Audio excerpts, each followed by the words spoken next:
Hallelujah, praise the Lord. मैं परमेश्वर का हृदय से धन्यवाद देती हूँ आज के इस दिन के लिए, आज के सुंदर समय के लिए।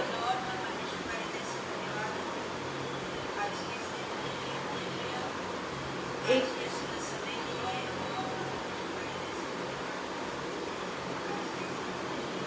एक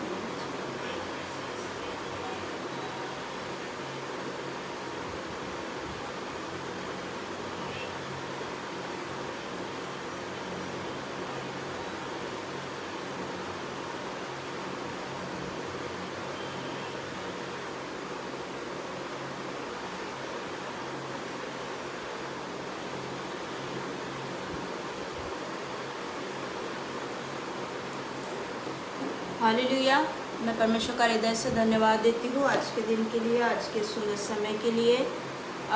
मैं आपसे पूछना चाहती हूँ कि मेरा आवाज़ साउंड बराबर आ रहा है या आप मुझे बताइए। साउंड बराबर आ रहा है? आप मेरा आवाज़ आपको आ रहा है? थोड़ा हाँ या ना में मुझको आंसर दीजिए।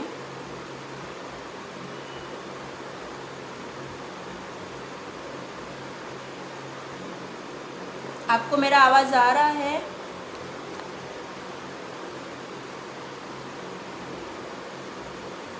ठीक है। मैं परमेश्वर का हृदय से धन्यवाद देती हूँ आज के इस सुंदर समय के लिए कि परमेश्वर ने मुझे इस योग्य समझा कि मैं उसके वचन को बांट सकूँ आपके साथ। और मैं सिस्टर शैला का भी धन्यवाद देती हूँ कि उन्होंने मुझे निमंत्रण दिया आज के इस संदेश को बांटने के लिए। मैं सच में परमेश्वर का हृदय से धन्यवाद देती हूँ। और आइए हम एक छोटा सा कोरस गाएंगे और उसके बाद हम वचन में जाएंगे। आइए हम अपनी परमेश्वर की आराधना करेंगे। छोटा सा एक सॉन्ग हम संग करेंगे, गाएंगे और उसके बाद हम वचन में जाएंगे। हालेलुया। आइए अपनी आँखों को बंद करेंगे। यीशु को मैं सब कुछ देता, सब कुछ करता हूँ कुर्बान। जीऊँगा मैं रोज़ मसीह में पर रखूँगा ईमान। यीशु को मैं सब कुछ देता, सब कुछ करता हूँ कुर्बान।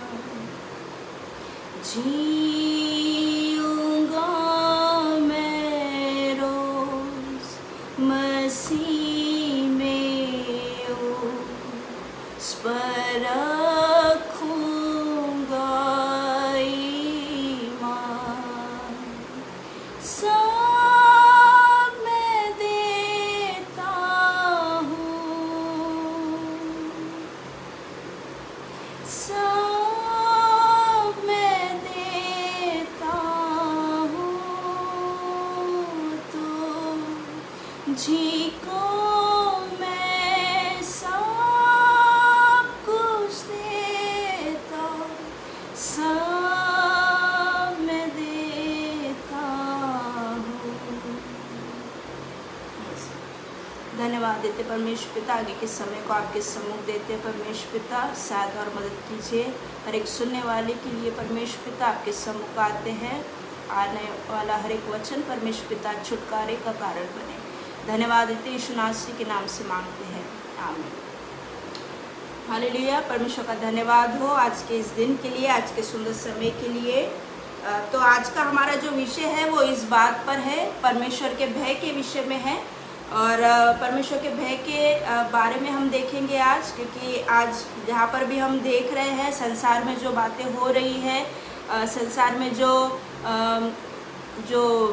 बदलाव आ रहा है, उसके कारण हम एक बात को देखने पाते हैं कि हम धीरे धीरे हमें जो परमेश्वर की जो आग थी उसके नाम के प्रति, उसके वचन के प्रति, उसके आदर के प्रति, वो धीरे धीरे हम कम होता हुआ देख रहे हैं। इसलिए परमेश्वर ने जो बात मेरे हृदय में डाली वो ये है कि परमेश्वर का भय, आज जो स्थिति है उसमें सबसे ज़्यादा जिस बात को हमें महत्व देना है वो है परमेश्वर का भय। परमेश्वर का भय मानने के विषय आज हम देखेंगे। और हम देखते हैं कि परमेश्वर का भय मानने के लिए हमको किसी ओकेशन की ज़रूरत नहीं है।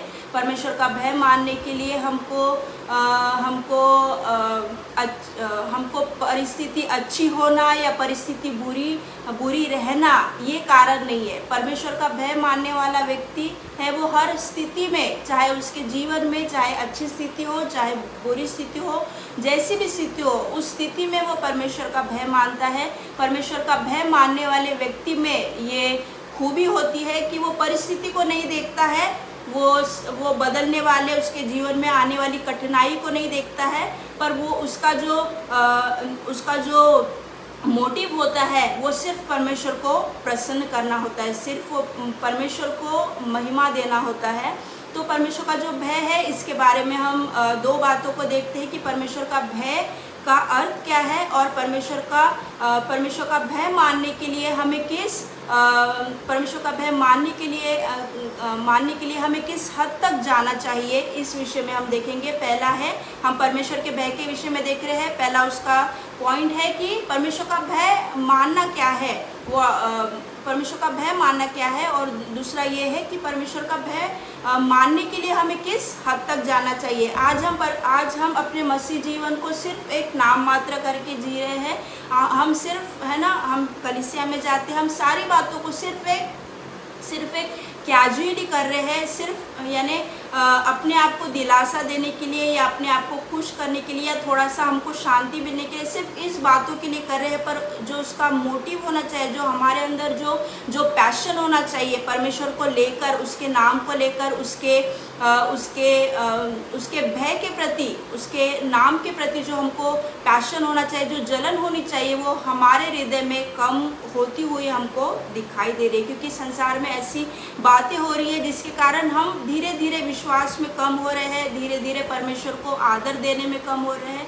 तो जो बात है जो परमेश्वर ने मेरे हृदय में डाली और जो आज सबसे महत्वपूर्ण है वो ये है कि हमको इस स्थिति में, ये स्थिति अंत के दिन ये शुरू है, अंत के दिनों में हम जी रहे हैं। पर मैं आपको एक बात को बताना चाहती हूँ कि बहुत से लोग इस बात का ये करते हैं कि अंत के दिनों में हम जी रहे हैं, इसलिए हमको तैयार होना है। पर परमेश्वर ये जो बात हो गई, ये एक सेल्फिश बात हो गई। मेरी बात को आप समझिए कि मैं क्या कहना चाहती हूँ। अंत के दिन आए, यीशु मसीह का आगमन आया, इसलिए हमको तैयार होना चाहिए, ये कोई बात नहीं है। अगर हम परमेश्वर से प्रेम करते हैं तो हमको हर स्थिति में तैयार रहना है, हमको हर स्थिति में परमेश्वर का भय मानना है। इसलिए नहीं कि सिर्फ उसका आगमन आ रहा है, इसलिए नहीं कि सिर्फ उसका आगमन होने वाला है।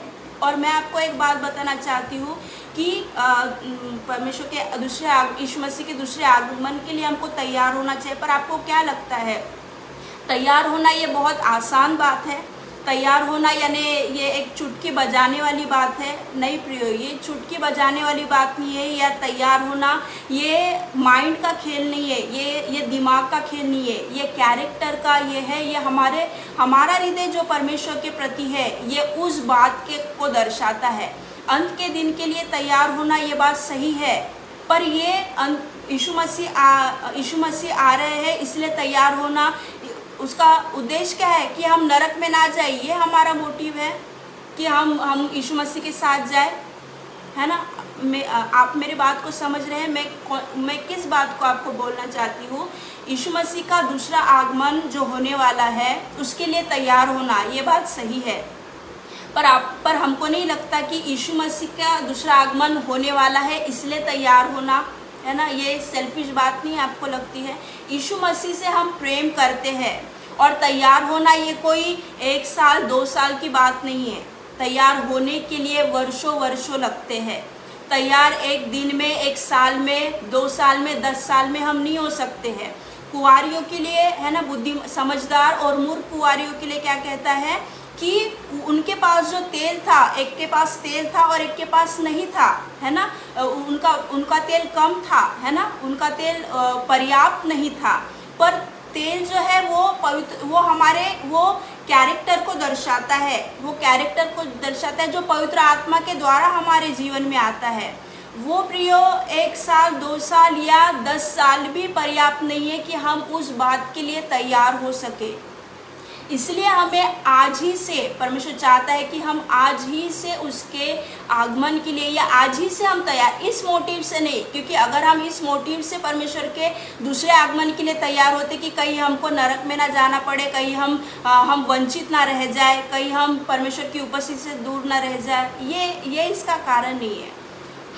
अगर हम परमेश्वर से प्रेम करते हैं तो हमको हमेशा, क्योंकि हम उससे प्रेम करते हैं, है ना, उसमें सेल्फिश बात नहीं आती है, उसमें स्वार्थ की बात नहीं आती है। परमेश्वर हमको लेकर जाएगा। अगर हमारा मन परमेश्वर के प्रति निस्वार्थ है तो परमेश्वर हमको लेकर ही जाएगा, परमेश्वर हमको अपने साथ उठाएगा ही। यीशु मसीह हम अपने आगमन में हमको लेकर जाएगा ही, है ना। पर क्या हमारा हृदय परमेश्वर के प्रति कैसा है, ये बात महत्वपूर्ण है। हम किस मोटिव से परमेश्वर के पास जाते हैं, किस मोटिव से। और मैं आपको एक बात बताना चाहती हूँ कि तैयारी जो है, दूसरे आगमन के लिए तैयारी, ये कोई 2 साल की, 3 साल की बात नहीं है, है ना। और ये भी नहीं है कि थोड़ा डेडिकेशन दे दिए और हो गया, ये नहीं है प्रियो। मैं आपको बताना चाहती हूँ मेरे व्यक्तिगत जीवन के लिए कि 10 साल से ज़्यादा की ये बात है कि 10 साल से ज़्यादा कि मैंने आज तक जितनी भी प्रार्थना की है, मैंने कभी पैसों के लिए नहीं प्रार्थना की, कभी भी सेल्फिश मोटिव्स के लिए कभी भी प्रार्थना नहीं की। मेरी प्रार्थनाएं हमेशा परमेश्वर के राज्य के ऊपर, परमेश्वर के प्रेम के प्रति, परमेश्वर को क्या भाता है उसके ऊपर केंद्रित थी। पर मैं आपको एक बात बताना चाहती हूँ प्रियो, अपने कैरेक्टर को बदलने के प्रति थी। पर मैं अभी भी 10 साल के ऊपर मेरी मैं प्रार्थना इसका बताना चाहती हूँ, इससे ज़्यादा हो गए। पर जो मैं आपको बताना चाहती हूँ कि तैयारी ये इतनी आसान नहीं है जितना हम समझ रहे हैं। इसीलिए परमेश्वर चाहता है कि हम अभी से उसके भय में बढ़े। जब तक हम परमेश्वर के भय में नहीं बढ़ते हैं, तब तक हम मसीह जीवन की किसी भी बात को, किसी भी चीज़ को किसी भी चीज़ में हम तैयार नहीं हो सकते, किसी भी चीज़ को हम कर नहीं सकते हैं। मसीह जीवन ये दिमाग का खेल नहीं है, मसीह जीवन ये हृदय का है ना।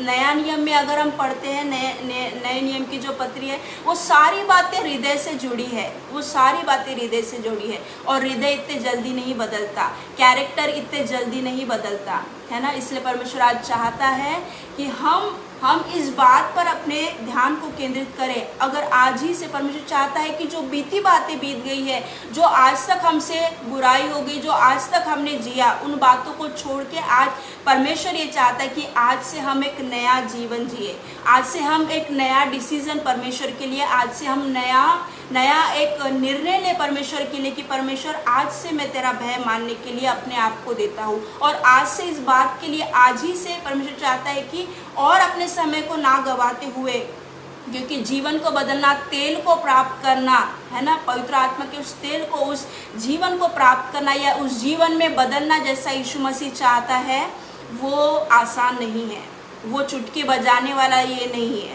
है ना। तो परमेश्वर इसलिए चाहता है कि हम अभी से उसके आगमन के लिए तैयार हो, अभी से अपने हृदय को प्रिपेयर करें, अभी से अपने जीवन को प्रिपेयर करें, अभी से हम उन बातों को महत्व दें जो परमेश्वर के नज़र में महत्व रखती है। हालेलुया। ये सबसे बड़ी नीड है परमेश्वर का भय। अगर हमारे जीवन में परमेश्वर का भय नहीं है तो हम कुछ भी नहीं कर सकते, सारी बातें व्यर्थ है ना, सारी बातें व्यर्थ है ना। ये कहता है, सुलेमान कहता है, इतना बुद्धिमान राजा, उसने सारी बातों का अनुभव किया। सबोपदेशक में अगर हम पढ़ते तो उसने सारी बातों का अनुभव किया, उसने सारी बातों को जिया और अंत में वो आकर क्या कहता है प्रियो, है ना, सारी बातों को व्यर्थ व्यर्थ कहता है, जो भी आज हम अपने जीवन में चाहते हैं, शायद हमारे जीवन में हम बहुत अच्छा घर चाहते होंगे, शायद हमारे जीवन में हम बहुत अच्छे पैसों को चाहते होंगे, अच्छे यानी एक रिच लाइफ अगर हम चाहते होंगे, है ना। पर सुलेमान के लिए वचन क्या कहता है, उसने सारी बातों का अनुभव लिया, उसने पैसों का अनुभव लिया, उसने जो भी एक इंसान को संतुष्ट करता है उन सारी बातों का उसने अनुभव लिया। पर वो अंत में इस कंक्लूजन पे आकर वो क्या कहता है प्रियो, सबोपदेशक इसका 12वां अध्याय इसका 13वें वचन में वो क्या कहता है कि अंत की हम देखेंगे वो वचन क्या कहता है ना। मनुष्य का संपूर्ण कर्तव्य क्या है, परमेश्वर का भय मानना है ना। 12 सबोपदेशक 12-13 में क्या कहता है कि सब कुछ सुना गया, अंत की बात यह है कि परमेश्वर का भय मान और उसकी आज्ञाओं का पालन कर, क्योंकि मनुष्य का संपूर्ण कर्तव्य यही है। क्या है मनुष्य का संपूर्ण कर्तव्य? सिर्फ हम अपने पारिवारिक जीवन के कर्तव्य को पूरा कर रहे हैं, सिर्फ हम कलीसिया के कर्तव्य को पूरा कर रहे हैं, सिर्फ हम उन बातों को पूरा कर रहे हैं जिसके लिए हमको हमारी अर्निंग हो सकती है। पर क्या हम जो कर्तव्य परमेश्वर ने बताया, परमेश्वर का भय मानना ये इंसान का संपूर्ण कर्तव्य है, ऐसा सबसे बुद्धिमान राजा कहता है। उसने सारी बातों का अनुभव लिया जो आज हम लेना चाहते हैं या जिसकी अपेक्षाएं हम अपने जीवन में करते हैं। पर वचन क्या कहता है कि उसने सारी बातों का अनुभव लेने के बाद भी वो क्या कहता है कि अंत की बात ये है कि क्या, परमेश्वर की आज्ञाओं का पालन कर, उसका भय मान, क्योंकि मनुष्य का संपूर्ण कर्तव्य यही है। हालेलुया। प्रियो, ये सबसे पहला हमारा कर्तव्य है कि हम परमेश्वर का भय माने। परमेश्वर का भय मानना, उसको आदर देना, वो जो करने के लिए हमसे कहता है, वो जो अपेक्षाएं हमसे रखता है, सबसे पहले एक मनुष्य का, एक मसीह जीवन का कर्तव्य ये है कि सबसे पहले हम अपने जीवन में परमेश्वर को महत्व दें। वो हमसे क्या चाहता है, उसकी इच्छाएं हमारे लिए क्या है, वो हमारे प्रति कैसा हृदय रखता है, उसने कौन सी योजना हमारे लिए बनाकर रखी है, उन बातों को महत्व दे। परमेश्वर की इच्छा ये है। और परमेश्वर का भय मानना जो है प्रियो, जैसा हम देखते हैं कि परमेश्वर का भय मानना क्या है, परमेश्वर का भय मानने का अर्थ क्या है, परमेश्वर का भय मानने का अर्थ क्या है प्रियो। वचन कहता है कि परमेश्वर का भय मानने का अर्थ ये है कि परमेश्वर का भय मानने का अर्थ क्या है। परमेश्वर का भय मानने से पहले हमको ये जानना है, सबसे पहले ये बात आती है, परमेश्वर का भय मानने का अर्थ क्या है। सबसे पहले ये बात आती है कि जैसा वो है वैसे उसको जानना। परमेश्वर का भय मानने का अर्थ है कि जैसा वो है वैसे उसको जानना, और जो वो कहता है उसके अनुसार प्रतिक्रिया करना। हालेलुया। भय मानने का अर्थ क्या है, परमेश्वर का भय मानने का अर्थ क्या है, भय मानने का अर्थ क्या है, अर्थ ये है कि परमेश्वर जैसा है वैसे उसको जानना। आज हम क्यों भय नहीं मान रहे, क्योंकि हम परमेश्वर को जानते ही नहीं हैं। हम सिर्फ यहाँ से सुन रहे हैं, हम सिर्फ वो इधर यहाँ की वीडियो से सुनते हैं, हम उधर के प्रचार से सुनते हैं, हमारे कलीग्स ने जो क्या क्या कहते हैं, हमारे पास्टर क्या कहते हैं, सिर्फ हम दूसरों से सुन रहे हैं कि परमेश्वर का भय मानना क्या है। पर हमने खुद अपना एफर्ट डालकर, खुद अपना ये रिस्पॉन्सिबिलिटी लेकर, ये अपना कर्तव्य समझकर इस बात को नहीं समझा है कि परमेश्वर का भय मानना क्या है, परमेश्वर का भय मानने का अर्थ क्या है। तो परमेश्वर का भय मानने का अर्थ ये है प्रियो कि जैसा वो है वैसे उसे जानना। हम कैसे परमेश्वर को जानेंगे अगर हम परमेश्वर को जानेंगे ही नहीं। हमको सिर्फ 2-3 परमेश्वर के कैरेक्टर पता है कि वो प्रेम करने वाला है, वो क्रोध करने वाला है, वो दंड देने वाला परमेश्वर है। इससे ज़्यादा हमको कुछ भी नहीं पता। इससे ज़्यादा उसके व्यक्तित्व के बारे में हमको नहीं पता। हमने सिर्फ दूसरों से सुना है। और मैं आपको एक बात बताना चाहती हूँ कि क्यों हमारे हृदय में परमेश्वर का भय नहीं बढ़ रहा, क्यों उस भय का स्तर हमारे जीवन में रुक गया है, क्यों हम परमेश्वर का भय नहीं मान पा रहे, क्यों आज हमको पाप करते समय बुरा नहीं लगता। मैं आपको एक बात जो सेंसिटिव बात है वो आपको बताना चाहती हूँ कि आज ऐसी स्थिति हमारे जीवन में आ गई है कि आज हमको पाप करने के बाद भी उस चीज़ का बुरा नहीं लग रहा है, उस चीज़ के प्रति पश्चातापी हृदय नहीं है। क्यों? क्योंकि हमने इतने बार उन पापों को किया है, इतने बार उन पापों को दोहराया है कि अभी हमको परमेश्वर से उस बात के प्रति क्षमा मांगने के लिए भी ऐसा ही लगता है, यानी महत्व नहीं लगता है उस बात के प्रति कि हम परमेश्वर से उस बात के प्रति क्षमा मांगे। क्यों ये बातें हो रही है प्रियो? क्यों शैतान हमारे दिमाग से खेल रहा है, क्यों शैतान हमारे जीवन से खेल रहा है, क्यों वो ऐसी बातों को हमारे जीवन में ला रहा है, क्यों वो ऐसी बातों को हमारे जीवन में होने दे रहा है ना? क्योंकि हमने उन बातों को अलाउ किया है। हमने कैसी बातों को अलाउ किया? हमने परमेश्वर का भय मानना छोड़ दिया है। परमेश्वर का भय मानना क्या है? जैसा वो है वैसे उसको जानना। हम कैसे उसको जानेंगे? उसके वचन के द्वारा। बिना उसके वचन को पढ़े, बिना उसके वचन को महत्व दिए हम कभी भी परमेश्वर को नहीं जान सकते, कभी भी नहीं जान सकते। हम कितनी ही वीडियो देख ले, कभी भी परमेश्वर का भय हमारे हृदय में उत्पन्न नहीं हो सकता। क्यों? क्योंकि वो बातें क्योंकि उस बात के लिए हमने अपना एफर्ट नहीं दिया है। हम प्रचार को सुनकर कभी भी परमेश्वर के भय में नहीं बढ़ सकते। परमेश्वर के भय में बढ़ने के लिए हमको अपना एफर्ट देना पड़ेगा, हमको जानना पड़ेगा परमेश्वर का वचन क्या कहता है। अगर हम चाहते हैं हमारे जीवन में अधिक ज़्यादा और ज़्यादा हम परमेश्वर के भय में ग्रोथ करें, तो हमको परमेश्वर के वचनों को महत्व देना सीखना होगा। बिना उसके वचन को महत्व दिए हम परमेश्वर को कभी भी महत्व नहीं दे सकते। वचन क्या कहता है? भजन संहिता 138:2 दूसरे वचन में, तीसरे वचन में क्या कहता है कि उसने अपने वचन को अपने बड़े नाम से अधिक महत्व दिया है। हालेलुया। प्रियो, मैं आपको ये बताना चाहती हूँ कि तैयारी होने का, यीशु मसीह के दूसरे आगमन के लिए तैयार होना इतना आसान नहीं है। ये चुटकियों में बजाने वाला खेल नहीं है। ये ऐसा नहीं है कि कल आगमन हो रहा है इसलिए आज मैं सारी पापों की क्षमा मांग लूँ और हो जाएगा। ये नहीं है प्रियो। अगर ऐसा होता तो क्यों फिर पौलुस इतना परिश्रम करता? क्यों पौलुस ऐसी जीवन जीने में, क्यों पौलुस इस सेवकाई में इतना परिश्रम करता? क्यों अपने आप को वो इतना टूटने देता? क्यों वो इतने बार मार खाता? क्यों इतने बार वो अपने जीवन को बदलने के लिए, है ना, परमेश्वर से वो उस अनुग्रह को मांगता, है ना? अगर हमको अपने जीवन में बदलाव चाहिए प्रियो, तो उसका पहली जो की है वो है परमेश्वर का भय मानना। अगर हमारे जीवन में परमेश्वर का भय नहीं है, अगर हमारे जीवन में परमेश्वर का भय उत्पन्न नहीं हो रहा है, तो इसका अर्थ है हमारा जीवन कभी भी नहीं बदलेगा। हमको अगर अपने आप को बदलना है, अगर चाहते हैं हम कि यीशु मसीह के साथ हम उसके साथ उठा लिए जाए, हम यीशु मसीह के साथ रहे, चाहे उसके पहले जो भी हमारे जीवन पर अगर हम चाहते कि हम यीशु मसीह के साथ रहे, तो सबसे पहली बात है कि हमको आज ही से परमेश्वर के भय में बढ़ना पड़ेगा। प्रियो, आज हम सिर्फ, है ना, वीडियो को सुनकर परमेश्वर के भय में नहीं बढ़ सकते, है ना। संदेशों को सुनकर आप कितने हजारों, 100,000 कितने भी संदेशों को सुन लीजिए, वो सारी बातें सिर्फ आपके दिमाग में रहेगी, वो सारी बातें सिर्फ यहाँ तक सीमित रहेगी, पर वो कभी भी हृदय में नहीं जा सकेगी। क्यों?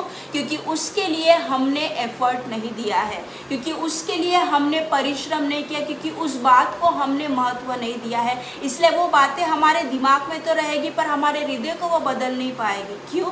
क्योंकि हमने उस बात के लिए अपने आप को नहीं दिया है। अगर हम परमेश्वर के भय में बढ़ना चाहते हैं और हम चाहते हैं कि हर बातों में, है, परमेश्वर को प्रसन्न करने वाला जीवन जिए, और सिर्फ इस बात के डर से नहीं, सिर्फ इस बात के, है ना, आज जो महामारी आई वो उस बातों ने ये बताया कि हमारे हृदय में कितना परमेश्वर का भय है ना। हमारी आत्मिक स्थिति, आत्मिक दशा हमको समझ में आई कि कोई भी व्यक्ति उस बात को दूर नहीं कर पाया।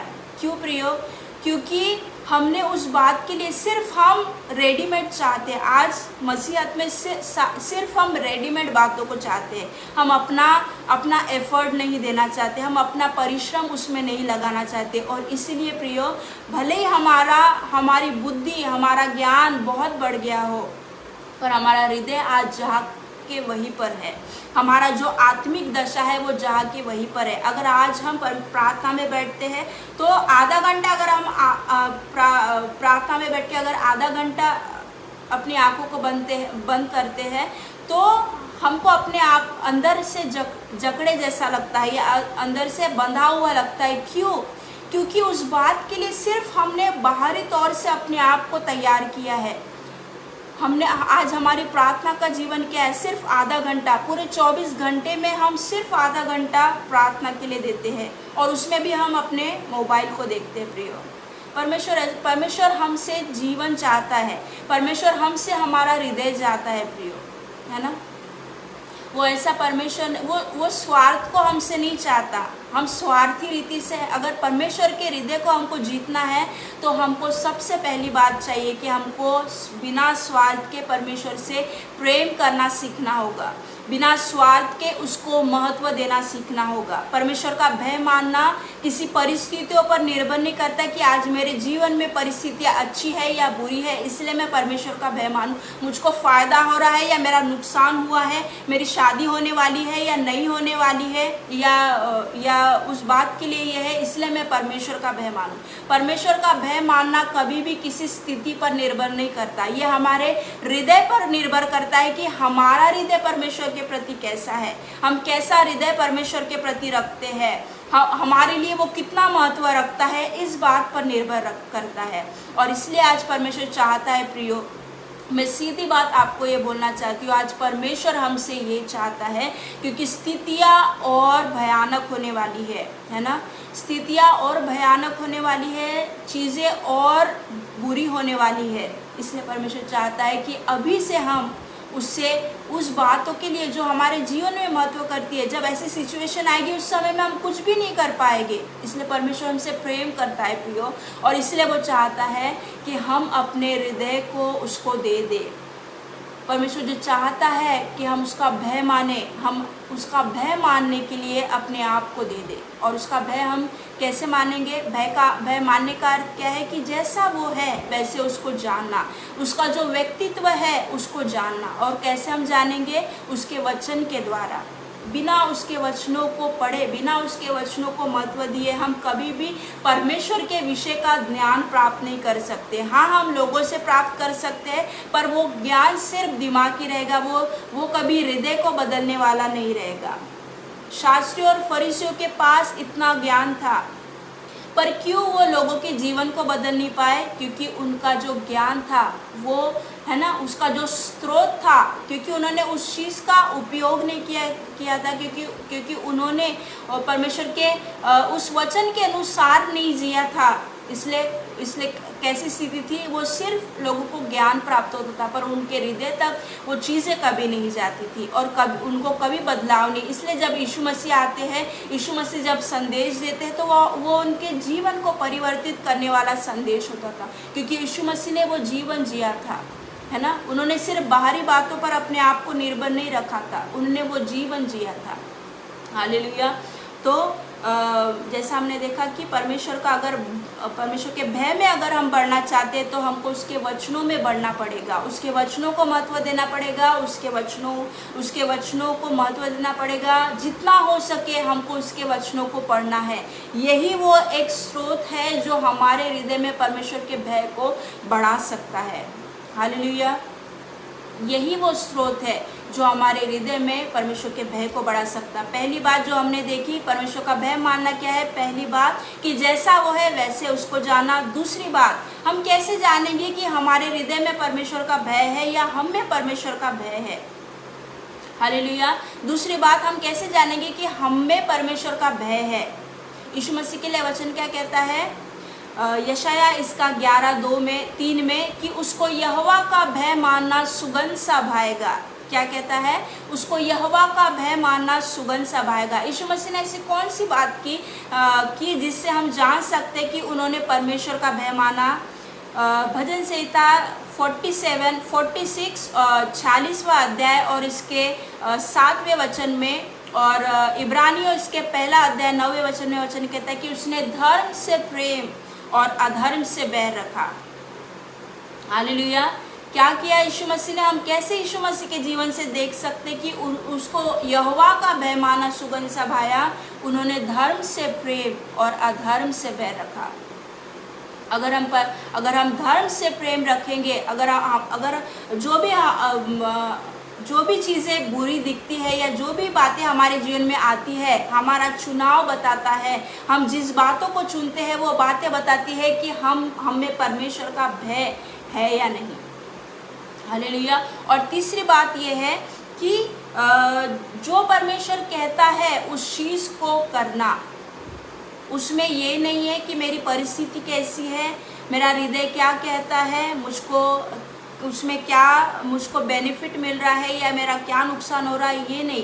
परमेश्वर जैसा कहता है वैसे उसको फॉलो करना बिना क्वेश्चन किए।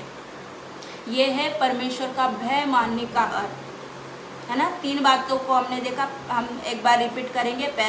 पहली बात है कि परमेश्वर जैसा है वैसे उसको जानना। हम कैसे जानेंगे उसको? वचन के द्वारा। और वचन को जानने के लिए हमको यहाँ वहाँ से सुनकर उसको जान नहीं पाएंगे। ऐसे परमेश्वर का भय हम में नहीं बढ़ेगा। उसके वचनों को हमको अपना एफर्ट देना पड़ेगा, हमको परिश्रम करना पड़ेगा, उसके वचनों को महत्व देना पड़ेगा, हमको अपना एफर्ट देना पड़ेगा, तब हम उसके भय में बढ़ेंगे। दूसरी बात है कि हम धर्म से प्रेम करेंगे और अधर्म से बैर रखेंगे। ये दूसरी क्वालिटी है। और तीसरी बात क्या है कि जैसा परमेश्वर हमसे कहता है वैसे उस बात को फॉलो करना। हम निकालेंगे निर्गमन इसका पहला अध्याय। यहाँ पर हम देखते हैं परमेश्वर के भय मानने के विषय में देखते हैं, और इस बातों को हम थोड़ा देखेंगे। परमेश्वर का भय मानना, ये जो टॉपिक है ये बहुत बड़ा टॉपिक है, पर मैं सरल बातों में या सिंपल इसमें मैं आपको इस बात को बता रही हूँ। निर्गमन पहला अध्याय, हम जल्दी इस बातों में जाएंगे। निर्गमन पहला अध्याय इसके 8वें वचन में वचन कहता है, मिस्र में एक नया राजा गद्दी पर बैठा जो यूसुफ को नहीं जानता था। उसने अपनी प्रजा से कहा, देखो इजरायली हमसे गिनती और सामर्थ में अधिक बढ़ गए हैं, इसलिए आओ हम उनके साथ बुद्धिमानी से बर्ताव करें। कहीं ऐसा ना हो कि जब वे बहुत बढ़ जाए और यदि संग्राम का समय आ पड़े तो हमारे बैरियों से मिलकर हमसे लड़े और इस देश से निकल जाए। अगर हम निर्गमन पहला अध्याय 8 से 14 वचन को अगर हम पढ़ते हैं तो वहाँ पर हम देखते हैं कि मिस्र में एक नया राजा आया।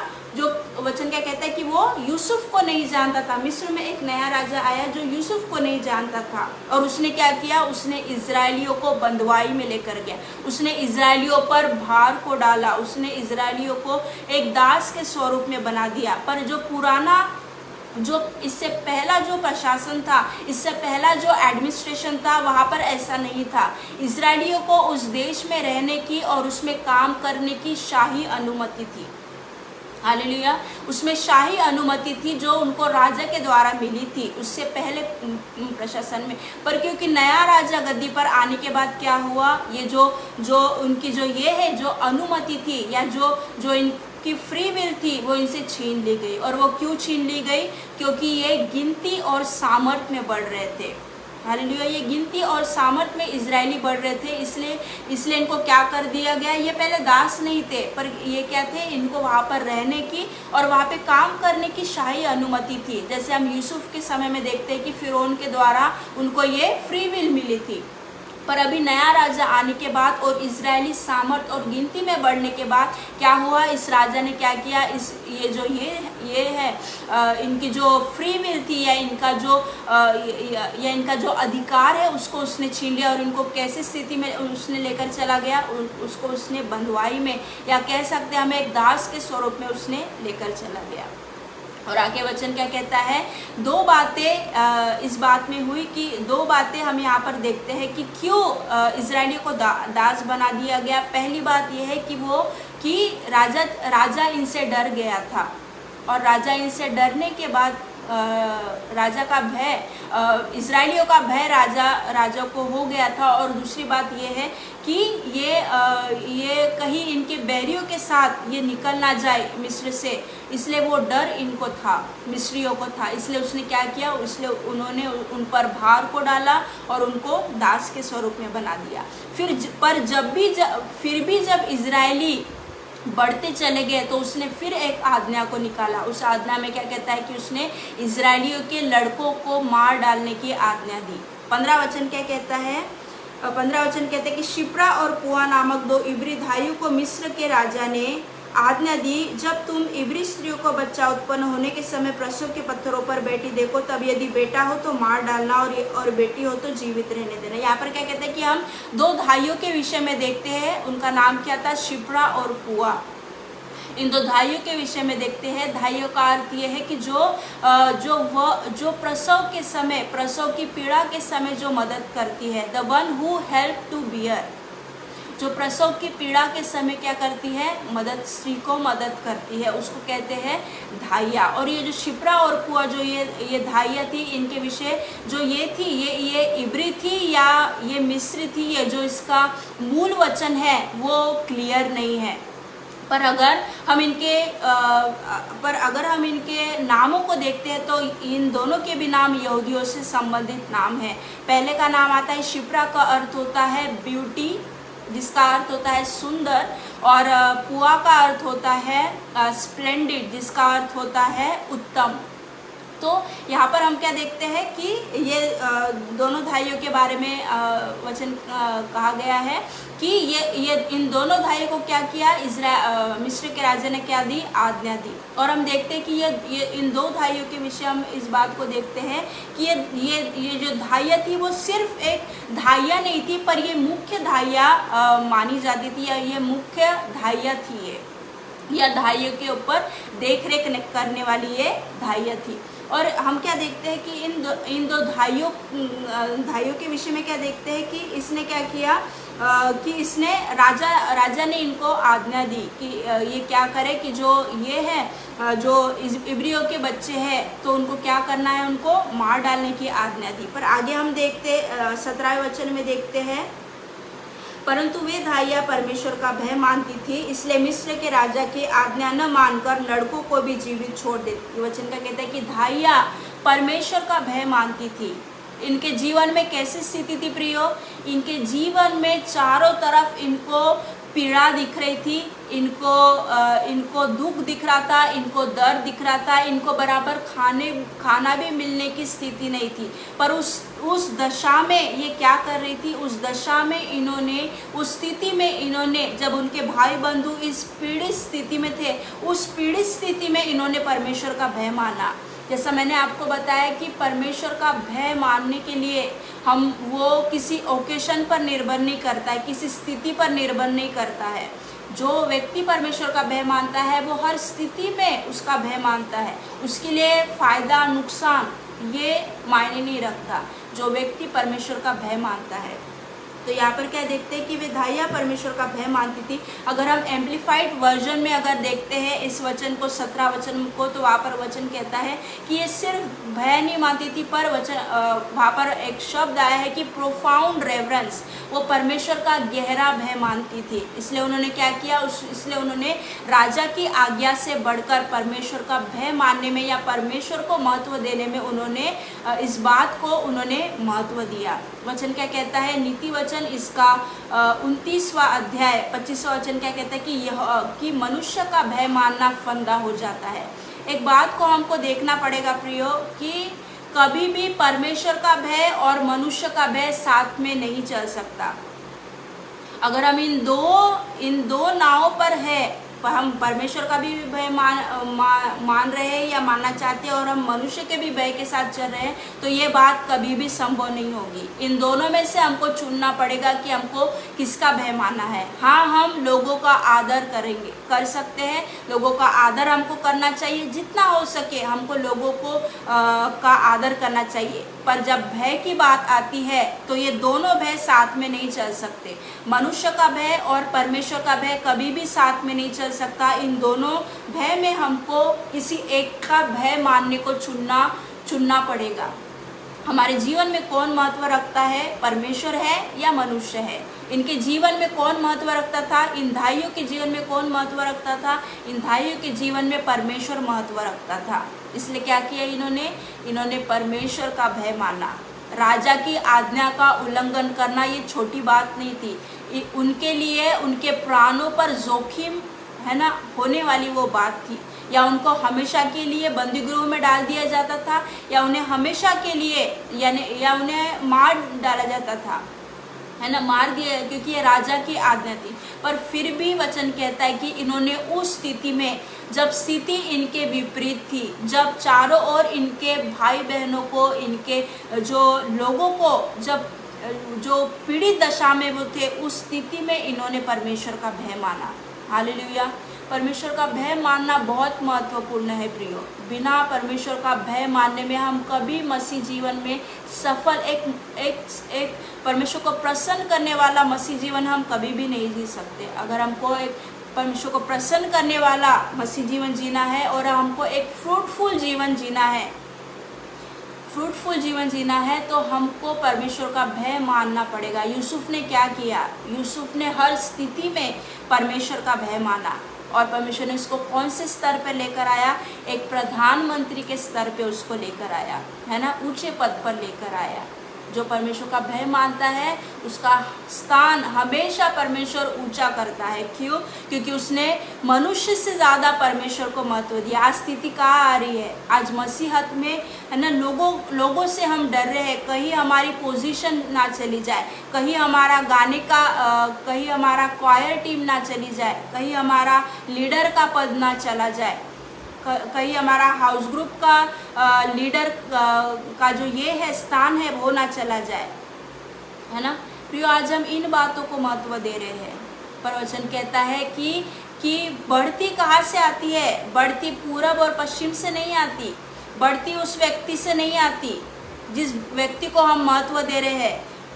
बढ़ती उस व्यक्ति से नहीं आती प्रियो, बढ़ती इंसान की ओर से नहीं आती, बढ़ती परमेश्वर की ओर से आती है। भजन संहिता में वचन कहता है कि बढ़ती ना पूरब से आती है ना पश्चिम से आती है, पर बढ़ती परमेश्वर की ओर से आती है। वही है जो एक को ऊंचा करता है ना, वही है जो लोगों को ऊंचा करता है ना। तो हमको इस बातों को चुनना पड़ेगा कि हमको किसका भय मानना है। क्या हमको परमेश्वर का भय मानना है या हमको मनुष्य का भय मानना है ना। वचन क्या कहता है? नीति वचन 29-25 में मनुष्य का भय मानना फंदा हो जाता है। अगर हम फंदे से छूटना चाहते हैं तो हमको परमेश्वर का भय मानना पड़ेगा, हमको परमेश्वर को महत्व देना पड़ेगा, हमको लोगों का आदर करना है। मैं कहीं पर भी नहीं बोल रही कि हमको लोगों को महत्व नहीं देना है, हमको लोगों का आदर करना है ना, वो जो कहते हैं उसको करना है। पर अगर वो बात परमेश्वर के वचन के विपरीत है, परमेश्वर को महत्व देने से विपरीत है, तो उस बात को हमको नहीं करना है। क्यों? क्योंकि परमेश्वर के नज़र में वो बातें तुच्छ है, या परमेश्वर के नज़र में परमेश्वर को वो बातें प्रसन्न नहीं है। हालेलुया। तो इस बात को हमको देखना है कि हमको दोनों के भय में से एक के भय को चुनना पड़ेगा। हमारे जीवन में कौन महत्व रखता है? क्या वो परमेश्वर है या इंसान है? हम किसके भय को मानते हैं? आज हमको महत्व देना पड़ेगा, क्योंकि परमेश्वर का भय मानना है, उसके साथ कभी इंसान का भय नहीं जा सकता। चार्ल्स स्पर्जन ऐसा कहते हैं, the fear of God is the death of every other fear. Charles Spurgeon क्या कहते हैं कि the fear of God is the death of every other fear. परमेश्वर का भय उस हर एक दूसरे भय की मृत्यु है। हालेलुया। अगर हम परमेश्वर का भय मानते हैं तो हम कोई भी ऐसी चीज़, चाहे वो मनुष्य हो, चाहे कोई भी ऐसी चीज़ जो हमारी हानि करना चाहती है, जो हमारे जीवन में यानी हमारी दिशा को बदलना चाहती है ना, पर अगर हमारे जीवन में परमेश्वर का भय है तो हमको किसी का भी भय नहीं रहेगा। यानी भय नहीं रहेगा, इसका मतलब ये नहीं हम बेलगाम के समान चले, ये नहीं है उसका मतलब। परमेश्वर का भय, ये भय ही है, परमेश्वर का भय ही है जो हमको स्थिर करता है, वही है जो हमको सही दिशा दिखाता है, वही है जो हमको क्या करना है क्या नहीं करना है उसकी दिशा दिखाता है। मेरे जीवन के बारे में मैं आपको बताना चाहती हूँ कि मैं अपने जीवन के बारे में जो परमेश्वर ने बताया, आज से आने वाले 30 साल के बारे में मैं अपने जीवन के बारे में जानती हूँ कि परमेश्वर मेरे जीवन में क्या करने जा रहा है, मेरी सेवकाई में क्या करने जा रहा है, मेरे व्यक्तिगत जीवन में क्या करने जा रहा है, मेरे पारिवारिक जीवन में क्या करने जा रहा है ना। तो ये बातें, परमेश्वर की इच्छाएं हमको ऐसी ही नहीं मिलेगी प्रियो, उसके लिए हमको कीमत चुकानी पड़ेगी। परमेश्वर की इच्छा है, परमेश्वर का उद्देश्य, परमेश्वर का जो ये है क्या कहते हैं उसको कॉलिंग, वो ऐसी ही नहीं मिलती प्रियो, है ना। उसके लिए हमको कीमत चुकानी पड़ेगी और वो कीमत परमेश्वर का भय मानना पड़ेगा हमको। ये पहली स्टेप है, परमेश्वर का भय मानना पड़ेगा। इसके साथ सारी बातें मसीहत से जुड़ती है। इसके बिना अगर हम मसीहत को जीना चाहते हैं तो हम, है ना, क्या कहेंगे उसको, हम शून्य के स्तर पर है। भले ही हम बाहर से बहुत फ्रूटफुल दिख रहे होंगे, भले ही बाहर से हम बहुत गाने गा रहे होंगे, भले ही बाहर से बहुत हम क्या कहते हैं उसको बहुत लोगों में जाने माने व्यक्ति होंगे, पर अगर हमारे हृदय में परमेश्वर का भय नहीं है तो सारी बातें व्यर्थ है और उसका जो कंक्लूजन आएगा वो ज़ीरो होगा। उसका कंक्लूजन आएगा वो हमेशा, उसका परिणाम जो होगा वो हमेशा क्या होगा, नुकसान ही होगा। इसलिए परमेश्वर चाहता है कि इस स्थितियों में हम आज ही से परमेश्वर का भय मानना स्टार्ट करें, आज ही से उसके वचनों को महत्व देना स्टार्ट करें। इन भाइयों ने क्या किया, इन भाइयों ने तब परमेश्वर का भय मानना, है ना, एक राजा की आज्ञा का उल्लंघन करना ये छोटी बात नहीं थी। उनके प्राण पर खेलकर उन्होंने परमेश्वर का भय माना। जो परमेश्वर का भय मानते हैं वो कभी फायदे और नुकसान को नहीं देखते हैं, कभी अच्छी परिस्थिति को, कभी बुरी परिस्थिति को नहीं देखते हैं। उनका हृदय परमेश्वर से जुड़ा हुआ होता है और वो ये देखते हैं कि परमेश्वर को क्या भा रहा है। वो कभी स्थिति पर निर्भर नहीं रहेंगे। तो इसलिए मैं आपको कहना चाहती हूँ प्रियो कि हमको स्वार्थी भावनाओं से बाहर निकलना पड़ेगा। परमेश्वर के प्रति जो हमारा स्वार्थी हृदय बन गया है कि हम सिर्फ उससे मांगने के लिए अपने जीवन को जी रहे, हम मसीह जीवन को सिर्फ एक बेनिफिट के तौर पे ये कर रहे हैं। अगर वही हमारे जीवन में कभी नुकसान आता है तो हम परमेश्वर पर दोष लगाते हैं, हम परमेश्वर को कहते हैं, है ना, परमेश्वर पर, है ना, यानी उस बात पर क्वेश्चन उठाते हैं। पर परमेश्वर का भय मानने वाला व्यक्ति कभी उस बात को नहीं देखता। और परमेश्वर, अगर हमको स्थिर होना है मसीह जीवन में, अगर स्थिर होना है, और परमेश्वर सिर्फ छोटी सी ऊंचाई तक हमको नहीं लेकर जाना चाहता। परमेश्वर हमको हमारी कल्पना से, वचन क्या कहता है, रोमियो 8वें अध्याय में, रोमियो नहीं, पहला कुरिन्थियों में क्या कहता है कि जो परमेश्वर से प्रेम रखते हैं, नहीं, रोमियो में क्या कहता है कि जो परमेश्वर से प्रेम रखते हैं उनके लिए सारी बातें मिलकर भलाई को उत्पन्न करती है। अर्थात उन्हीं के लिए जो, है ना, उन्हीं के लिए जो उससे प्रेम करते हैं। और कुरिन्थियों में भी वचन क्या कहता है कि जो बातें आंखों ने नहीं देखी, जो कानों ने नहीं सुनी, जो बातें मनुष्य के चित्त में नहीं चढ़ी, वे बातें परमेश्वर ने अपने प्रेम रखने वालों के लिए रखी है। हालेलुया, अपने प्रेम रखने वालों के लिए, ना कि स्वार्थी मसीह जीवन जीने वालों के लिए। हम यहाँ वहाँ से उन बातों को बटोर सकते हैं, शायद हम यहाँ वहाँ से रिक्वेस्ट करके उन बातों को, उन आशीषों को बटोर सकते हैं प्रियो। पर अगर हम चाहते हैं कि परमेश्वर हमारे जीवन में को उस स्तर पर लेकर जाए, जो बातें आंखों ने नहीं देखी, जो कानों ने नहीं सुनी, जो किसी के चित्त में नहीं चढ़ी, वो बातें अगर हम अपने जीवन में चाहते हैं, अगर उन बातों के स्तर में हम अपने आप को देखना चाहते हैं, तो हमको परमेश्वर से निस्वार्थ प्रेम करने वाला जीवन जीना पड़ेगा। हालेलुया। और इन भाइयों ने क्या किया, कि इन भाइयों ने परमेश्वर का भय माना, जबकि बहुत कठिन था, जबकि उनके जान से भी बढ़कर, है ना, जान के ऊपर खेलने वाली चीज़ थी वो, पर फिर भी उन्होंने परमेश्वर का भय माना। आगे वचन क्या कहता है, 19वां वचन, भाइयों ने फिरौन को उत्तर दिया। 18वां वचन, तब मिस्र के राजा ने उनको बुलवाकर पूछा, तुम जो लड़कों को जीवित छोड़ देती हो तो ऐसा क्यों करती हो। तो यहाँ पर क्या देखते हैं, 18-19वां वचन में क्या देखते हैं कि धाइयाँ क्या करती है, मिस्र का राजा उनको बुलवाकर पूछता है कि तुम जो बच्चों को छोड़ देती हो तो ऐसा क्यों करती हो। कितने वो भय में उस चीज़ों को देख रहे होंगे। जब वो राजा के पास आए होंगे कितना भय उनके हृदय में होगा, है ना, क्योंकि उनको पता था, राजा को भी पता था और इन भाइयों को भी पता था कि इन्होंने परमेश्वर की इन्होंने राजा की आज्ञा का उल्लंघन किया है। इनको वो स्थिति पता थी, पर फिर भी वचन क्या कहता है, तो यहाँ पर हम क्या देखते हैं 18 और 19वें वचन में क्या कहते हैं कि धाइयों के साथ ऐसी किसी भी प्रकार की हानि नहीं हुई, ऐसी किसी भी प्रकार की जोखिम उनके जीवन पर नहीं आई। क्यों नहीं आई प्रियो? उन्होंने राजा की आज्ञा का उल्लंघन किया था, और राजा की आज्ञा का उल्लंघन करना छोटी बात नहीं थी। उनको मृत्युदंड भी हो सकता था या उनको हमेशा काल का कारावास हो सकता था। पर फिर भी यहाँ पर हम देखते हैं, जबकि राजा को भी पता था और उन भाइयों को भी पता था कि उन्होंने उसकी राजा की आज्ञा का उल्लंघन किया, पर फिर भी हम ऐसी कोई भी जोखिम की बात, ऐसी कोई भी हानि की बात इन भाइयों के जीवन में नहीं देखते। क्यों नहीं देखते हैं? नीति वचन इसका 16वां अध्याय 6वां वचन क्या कहता है प्रियो? वचन कहता है कि यहोवा का भय मानने से मनुष्य बुराई करने से भी बच जाता है। और नीति वचन 14:27 में कहता है कि यहोवा का भय मानना जीवन का सोता है और उसके द्वारा लोग मृत्यु के फंदों से बच जाते हैं। क्या कहता है? इन भाइयों को जीवन दान मिला। किसकी ओर से मिला? परमेश्वर की ओर से मिला। क्यों मिला? क्योंकि इन्होंने परमेश्वर का भय माना। राजा से बढ़कर, मनुष्य से बढ़कर इन्होंने परमेश्वर का भय माना। नीति वचन 14:27 क्या कहता है कि यहोवा का भय मानना जीवन का सोता है। जीवन का सोता यानी हमारी सिर्फ लाइफ का बढ़ना नहीं है, पर एक मीनिंगफुल लाइफ को जीना है। यहोवा का भय मानना जीवन का सोता है और उसके द्वारा लोग मृत्यु के फंदों से बच जाते हैं।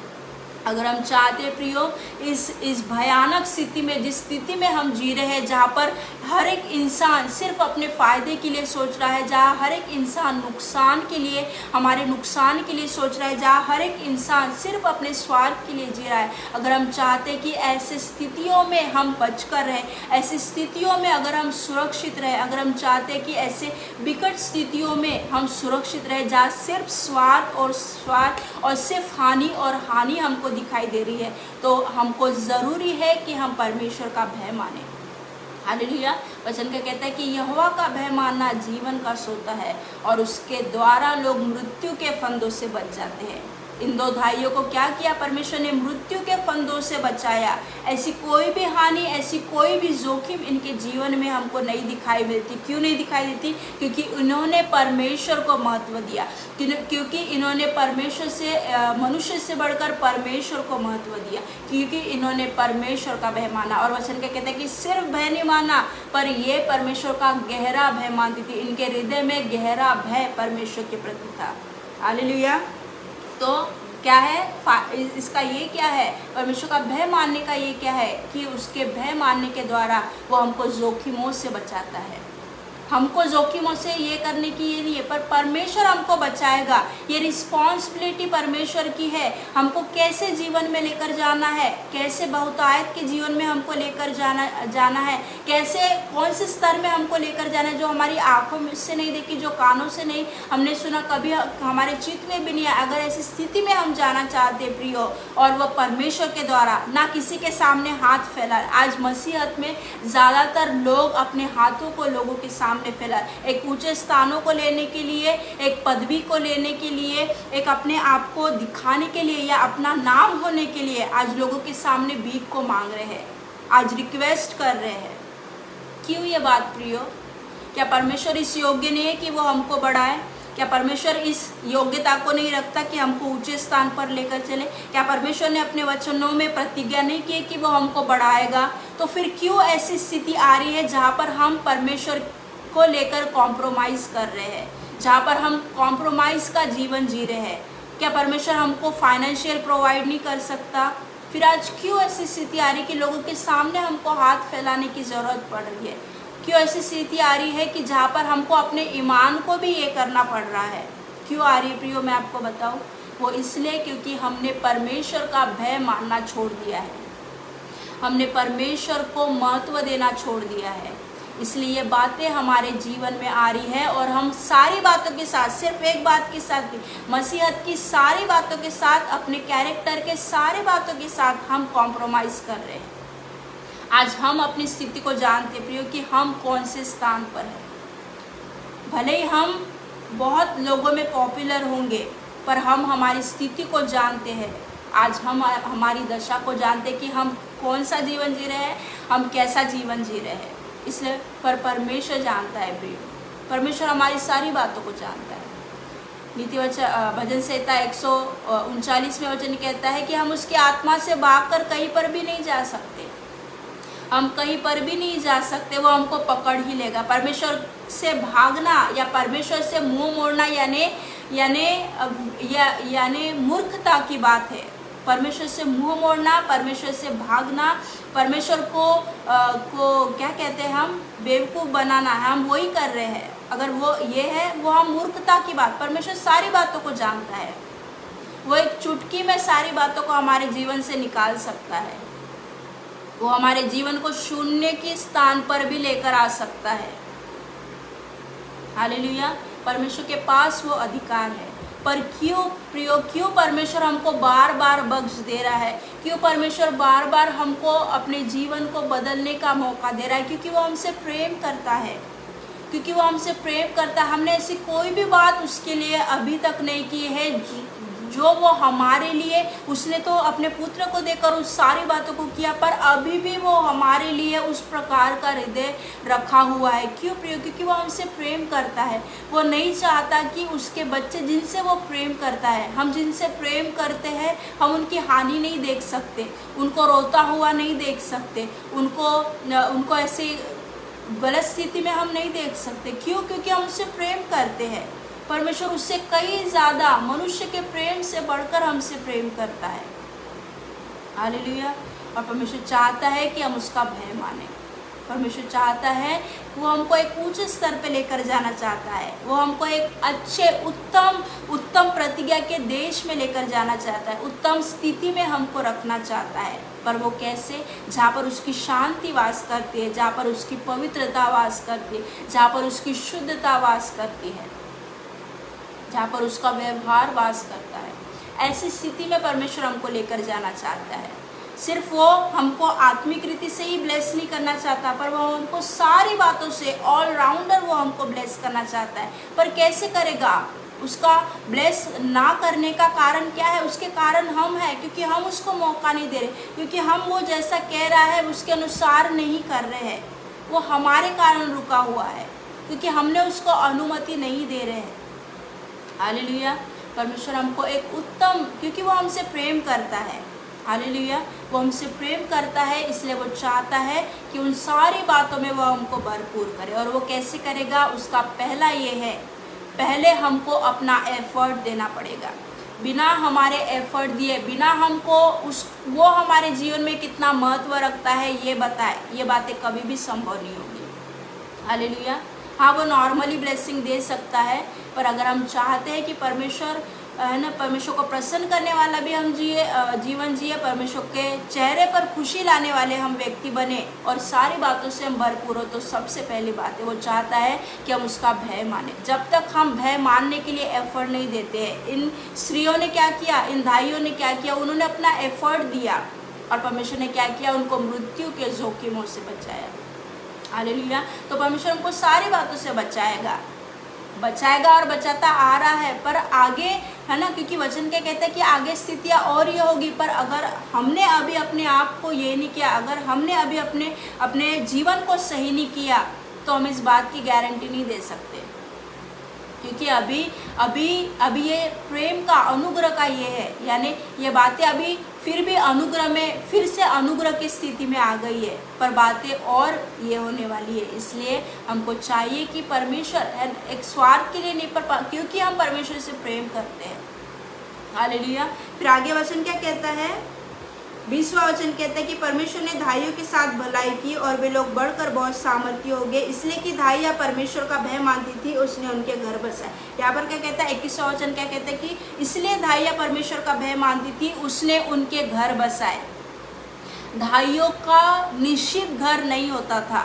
वचन क्या कहता है कि 21वां वचन, इसलिए कि धाइया परमेश्वर का भय मानती थी, उसने उनके घर बसाए। धाइयों का निश्चिंत घर नहीं होता था, या धाइया या स्त्रियां ऐसे व्यवसाय में इसलिए आती थी क्योंकि उनकी कोई अपनी संतान नहीं हुआ करती थी, इसलिए वो धाइयों के इसमें आती थी।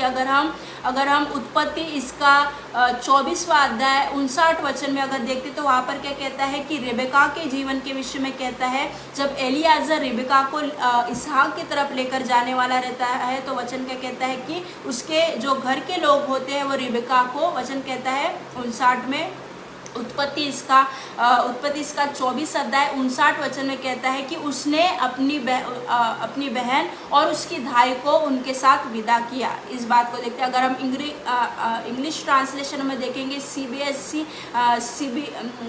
CSB ट्रांसलेशन में अगर देखते हैं इंग्लिश वर्जन में, तो वहाँ पर क्या कहता है, so they sent away their sister Rebecca with the one who nurse and raise हर।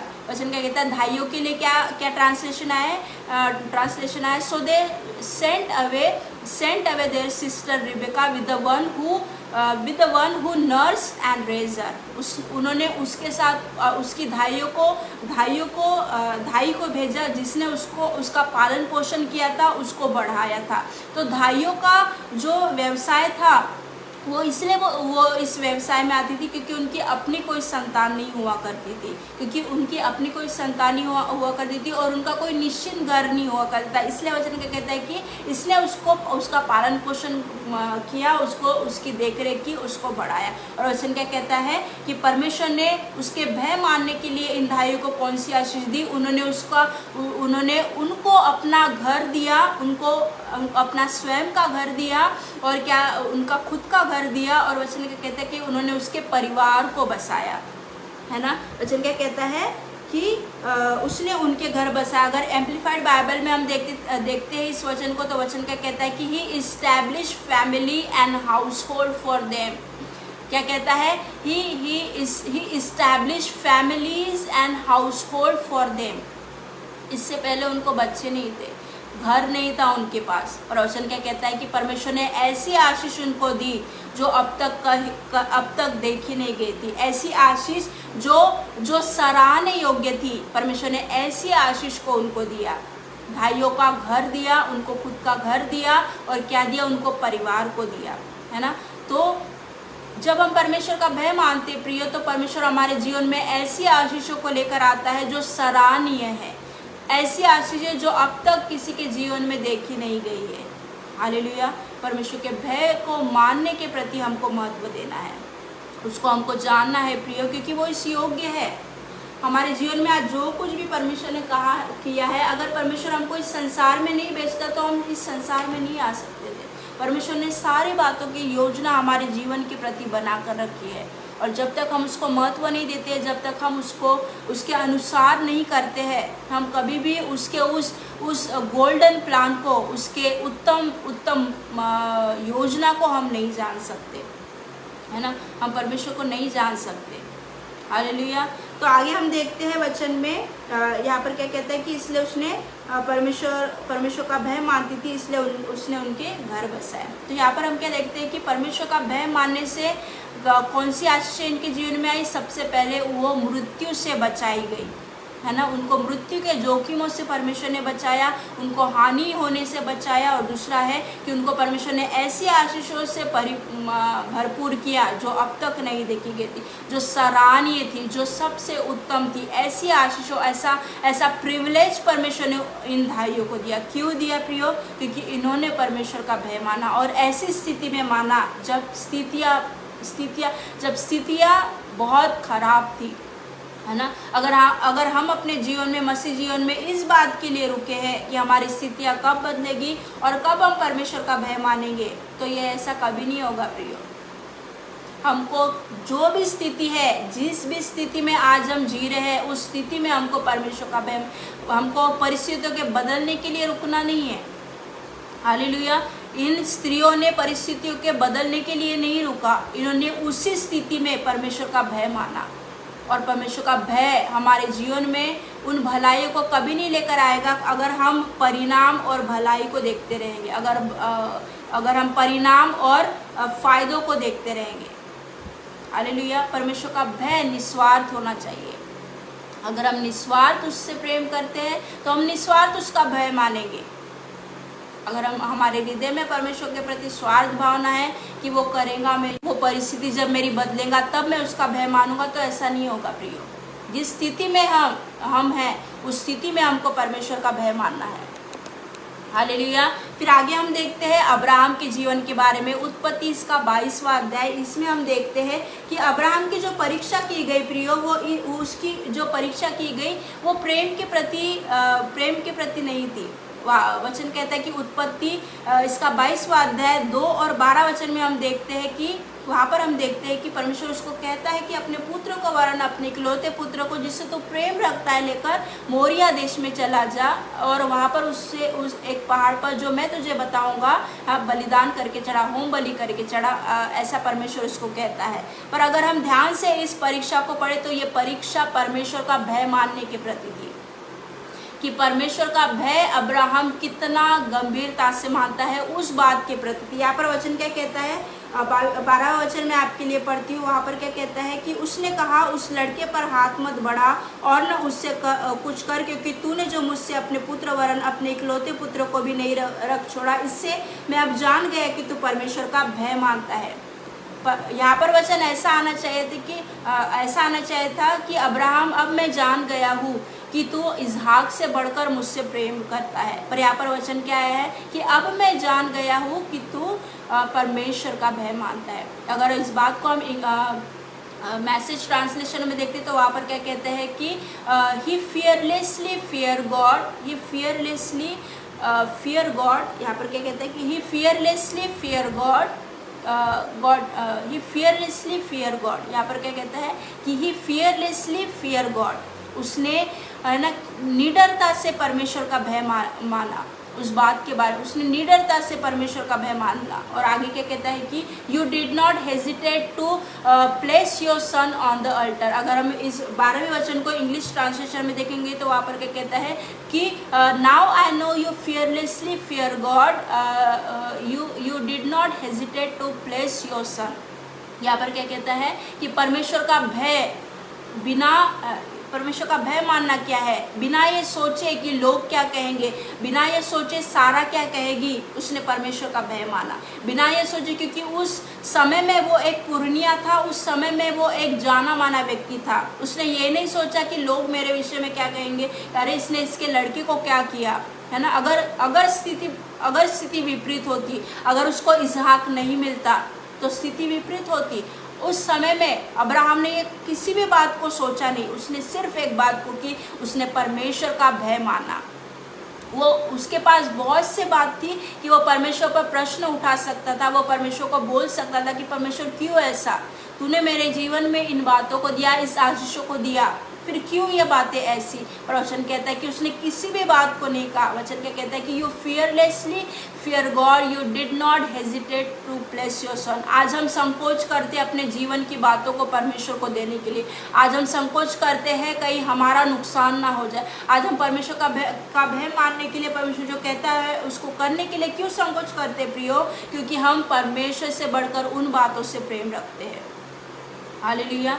पर अब्राहम के विषय क्यों अब्राहम को इतना परमेश्वर ने ब्लेस किया कि आज भी, है ना, आज तक उसकी आशीषें, है ना, अंत तक उसकी आशीषें बने रही। क्यों इतना अधिक ब्लेस परमेश्वर ने उसको किया, क्योंकि उसने उस बात की कीमत चुकाई, उसने उस बात की कीमत चुकाई, उसने परमेश्वर के भय मानने को महत्व दिया। अगर हम चाहते हैं कि परमेश्वर यानी हमेशा के लिए हमारा नाम परमेश्वर के यानी ऐसी जो क्या कहते हैं वो ऐतिहासिक, है ना, सिर्फ ऐसी बातें नहीं, सिर्फ संसार में नहीं पर आत्मिक स्तर में भी ऐसी बातें हमारे जीवन में आई या ऐसे स्थान पर परमेश्वर हमको लेकर जाए, है ना, तो उसके लिए हमको चाहिए प्रियो कि हम परमेश्वर का भय माने और हम उस चीज़ की कीमत चुकाए, बिना कीमत चुकाए, है ना।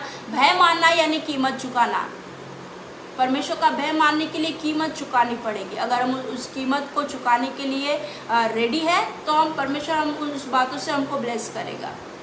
हालेलुया। तो यहाँ पर हम क्या देखते हैं कि इंग्लिश में ट्रांसलेशन में हमने क्या देखा कि you fearlessly fear God, you did not hesitate to place your son on the altar, है ना। हमको चाहिए कि हम परमेश्वर का भय माने। अगर हम चाहते हैं हमारे जीवन में सारी बातें सिर्फ हमारी जनरेशन नहीं, जो हम जो है, हमारा जो व्यक्तित्व है, सिर्फ हम नहीं प्रियो, परमेश्वर हमको पीढ़ियों तक ब्लेस करना चाहता है। हम सिर्फ अपने बारे में ये कर रहे हैं, पर हमारे द्वारा हमारे जनरेशन को कौन सा नुकसान होने वाला है, या हमारे द्वारा हमारे जनरेशन को कौन सा इम्पैक्ट हमारे जनरेशन में पड़ेगा, इस बात को हम नहीं सोच रहे हैं।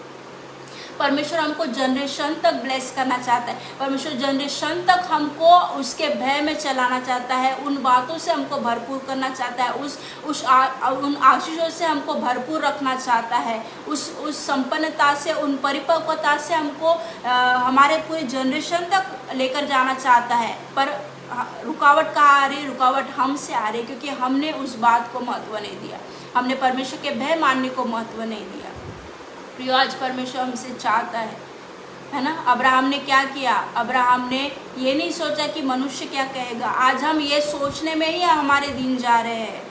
आज हम सिर्फ इसी स्तर में बने हैं कि वो व्यक्ति क्या सोचेगा, मेरे घर वाले क्या सोचेंगे, मेरे पास्टर क्या सोचेंगे, वो व्यक्ति क्या सोचेगा, मेरा मित्र क्या सोचेगा। हम इस बात को देखकर परमेश्वर का भय मानने से हमको इस बात का पश्चाताप नहीं कि हम कितने बार परमेश्वर को धिक्कार रहे हैं। हमको इस बात का पश्चाताप नहीं कि हम कितने बार परमेश्वर के शब्द का आनाकानी कर रहे हैं, शब्द को गिरा रहे हैं। हमको इस बात का ये नहीं है, इस बात का पश्चाताप नहीं है कि हम कितना परमेश्वर के हृदय को दुख पहुंचा रहे हैं। हमको इस बात का इम्पोर्टेंट ज़्यादा है कि मेरा परिवार क्या कहेगा, मेरे पास्टर क्या कहेंगे, वो लोग क्या कहेंगे, मेरा मित्र क्या कहेगा। अगर मैं परमेश्वर का भय मानूंगा, अगर परमेश्वर जो कह रहा है वो उसके अनुसार, यानी उन बातों से विपरीत है, अगर मैं उस बात को करेंगे तो लोग क्या कहेंगे। और इसी बात में हमारा मसीह जीवन जी रहा है। परमेश्वर कभी भी अगर हमको ऐसा रिवॉर्ड चाहिए जो सराहने योग्य है, तो ऐसा रिवॉर्ड कभी भी साधारण मसीह जीवन जीने से नहीं मिलेगा। उसके लिए हमको कीमत चुकानी पड़ेगी, उसके लिए हमको उस स्तर तक परमेश्वर का भय मानना पड़ेगा। आज हमारी उस से एक नॉर्मल लाइफ से हमको बाहर आना पड़ेगा। हालेलुया। अगर हम चाहते हैं कि जनरेशन और जनरेशन तक, पीढ़ियों से पीढ़ियों तक परमेश्वर हमको ब्लेस करे, हमारे घरानों को ब्लेस करे, तो हमको चाहिए प्रियो, और परमेश्वर में हम पाए जाए, बहुत इम्पोर्टेंट है। परमेश्वर में अगर हम पाए जाए तो हमको चाहिए कि हम परमेश्वर का भय माने। आगे के सारी जो आशीषें आएगी वो परमेश्वर देगा, पर हमको फर्स्ट स्टेप ये करना है कि हमको परमेश्वर का भय मानना है। परमेश्वर का भय मानने वाला व्यक्ति क्या करता है? वो जैसा है वैसे उसको जानता है। वो कैसे उसको जानेगा? उसके वचन के द्वारा। और दूसरी बात ये है, वो जैसा परमेश्वर कहता है वैसे उस बात को वो फॉलो करता है। वो ये नहीं देखता कि उसका परिवार क्या कहेगा, वो उसका हस्बैंड क्या कहेगा, उसकी वाइफ क्या कहेंगी, है ना, उसका मित्र क्या कहेगा, उसका पास्टर क्या कहेगा। वो इस बात को नहीं देखता, वो उस बात को करता है जिसके लाइफ में परमेश्वर का भय है। वो सिर्फ उस बात को फॉलो करता है जो परमेश्वर कहता है। दूसरी बात है कि वो धर्म से प्रीति रखेगा, यानी परमेश्वर की बातों से प्रीति रखेगा, और जो बातें परमेश्वर को दुख पहुंचाती है उस बातों के लिए वो क्या करेगा? उस बातों को वो पूरा नहीं करेगा, उस बातों का वो धिक्कार करेगा, उस बातों को वो नकार देगा। हालेलुया। तो आज हमने देखा प्रियो कि परमेश्वर का भय मानने का महत्व के विषय में देखा, और किस हद तक हमको परमेश्वर का भय माना, किस हद तक मानना है। इन्होंने जान से बढ़कर परमेश्वर का भय माना, इन भाइयों ने जान से बढ़कर परमेश्वर का भय माना। अब्राहम ने लोगों से बढ़कर, लोग क्या सोचेंगे उससे बढ़कर परमेश्वर का भय माना। हालेलुया। तो हमको इस स्तर तक बढ़ना है अगर हम चाहते हैं कि परमेश्वर हमारे जीवन में अपनी बहुतायत को लेकर आए, और परमेश्वर हमको ऐसे स्तर पर लेकर जाए जो सराहने योग्य है, उन बातों में लेकर जाए जो किसी आंखों ने नहीं देखी, जो किसी कानों ने नहीं सुनी, जो किसी के चित्त में नहीं चढ़ी। तो हमको चाहिए प्रियो कि हम परमेश्वर का भय माने, है ना। और यीशु मसीह का आगमन नज़दीक है, और ये मोटिव से नहीं कि आगमन नज़दीक है इसलिए उन बातों को हमको प्रेम के साथ करना है, निस्वार्थ हृदय के साथ, क्योंकि वो हमारा परमेश्वर है। मैं नरक में जाऊंगा या मैं स्वर्ग में जाऊंगा, इस बातों को लेके नहीं। जो परमेश्वर से प्रेम करता है वो कभी भी इस बातों को नहीं सोचता है, उसको पता है, उसको गारंटी है। पौलुस क्या कहता है? पौलुस कहता है कि मेरे लिए मुकुट रखा हुआ है। किस गारंटी से वो इस बात को कह रहा है? क्यों कह रहा है प्रियो? क्योंकि उसने उस जीवन को जिया। जब हम उस जीवन को जीते हैं, जब हम उस प्रेम के जीवन को परमेश्वर के साथ जीते हैं, तो हमको इस बात की गारंटी होती है कि परमेश्वर मेरे जीवन में क्या करेगा। हालेलुया। हम दो स्तर में नहीं जीते हैं, हाँ भी या ना भी, या इस डर में नहीं जीते हैं कि मैं जाऊंगा भी या नहीं जाऊंगा। जो परमेश्वर से प्रेम करते हैं, उसका भय मानते हैं और जो वो कहता है उसके अनुसार करते हैं, वो हमेशा गारंटेड पर्सन होता है। वो कभी कंफ्यूजन में नहीं रहता, वो हमेशा गारंटी होती है उसको कि ये मेरे जीवन में होगा, परमेश्वर मेरे जीवन में करेगा। हालेलुया। तो इस वचन के द्वारा मैं जानती हूँ कि परमेश्वर ने आपको ब्लेस किया है। आइए हम प्रार्थना करेंगे।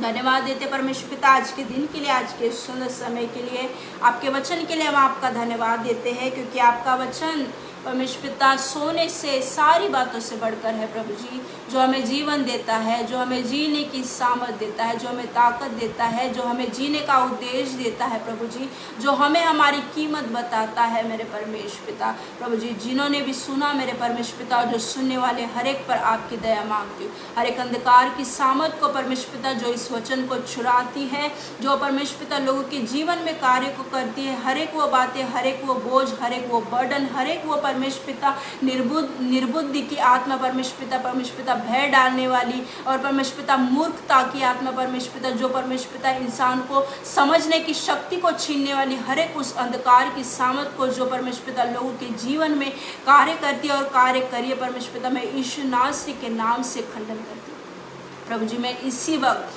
आपके छुटकारे को मांगती हूँ प्रभु जी। हर एक समझने की शक्ति आप दीजिए, इनकी समझ को खोल दीजिए, इनकी बुद्धि को खोल दीजिए परमेश्वर पिता। शैतान का हर एक झूठ, हर एक निराशा की बातें, हर एक परमेश्वर पिता वो बातें जो इनको बोझ में डालती है, जो इनको अंधकार की चीज़ों में डालती है, जो इनको परमेश्वर पिता उठने से रोकती है, जो इनको बढ़ने से रोकती है, जो इनको परमेश्वर पिता एक आत्मिक जीवन जीने से रोकती है, हर एक परमेश्वर पिता, हर एक वो बॉन्डेज, हर एक वो बातें मैं यीशु नासरी के नाम से परमेश्वर पिता इनके जीवनों से खंडन करती हूँ। मैं तुझे यीशु नासरी के नाम से आज्ञा देती हूँ। I command you in the name of Jesus. प्रभु जी, आपके छुटकारे को मैं घोषित करती हूँ परमेश्वर पिता। इसी वक्त जो भी नीडी है परमेश्वर पिता, मैं नहीं जानती प्रभु जी किसको किस बात की ज़रूरत है, पर आप जानते हैं परमेश्वर पिता।